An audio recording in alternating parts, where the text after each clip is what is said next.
فرمای وی الصیام جنتن دا روجه دا ډال دا ډال دې ته ویل کېږي یو سړی ځان د دشمن نه ساتي حفاظتي دا دې وخت کې کم جیکټ چې وي دا پولیسانې اچوي دا د ګولۍ نه سړی بچ کوي مخکې به چې کوم دی داسې ډالونه و د تورې نه او د دې نیزو میزو نه به خلکو ځان بچ کو هغه به یې نیو ځان به یې بچ کو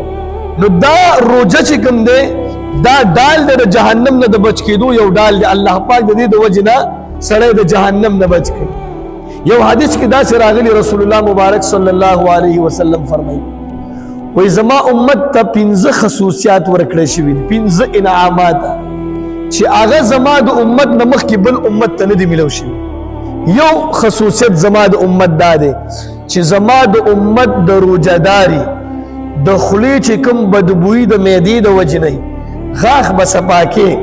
د معدې د وجې نه چې کوم بدبویي وي